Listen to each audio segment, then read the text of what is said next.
I met someone who I'm dying to have more time with. But this person's job for many years was to infiltrate what you call the global elites. What I would say to you, I no longer use that term for the most part, because this person taught me that they're not elite, they're a cult. That's what they are. That's a good term. They're a global cult. Mm. And why does that matter so much? Because it's accurate. It's about who they really are and what they really want, where they're taking us. They're not taking us to a world, of elites, right? They're taking us into the dark heart of a cult where, what do you have? You have people whose one single most important defining objective is to eliminate and eradicate God. Mm.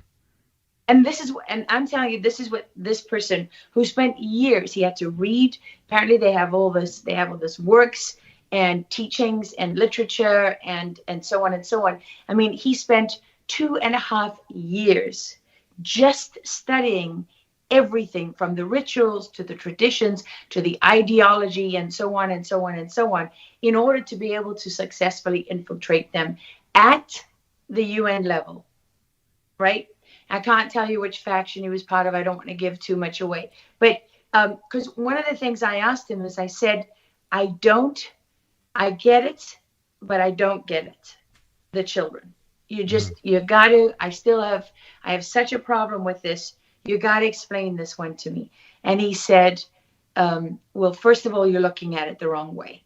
I said, what do you mean? And he said, well, they don't define children the way you do. They don't define the world the way you do. The choices that you face are not their choices, right? They look at it completely differently. And I said, well, okay, so how do they look at it? And he said, for them, everything is defined by their one fundamental, all-consuming purpose. I said, which is what? He said, to defeat God, right? Because this is the moment. I mean, for them, it's about the real God. The true gods are them and Satan. They're right. And so he said, definitely children are the closest thing on earth to God, because we are created in the image of God. And as you know, from the moment we're created, we haven't had time to be corrupted and to stray. So for them, the younger you are, the closer you are to God, the more pain they can inflict on God. So the more you can make a baby or a small child suffer, the greater your victory over God. And that is the only consideration for them. Outside of that doesn't exist.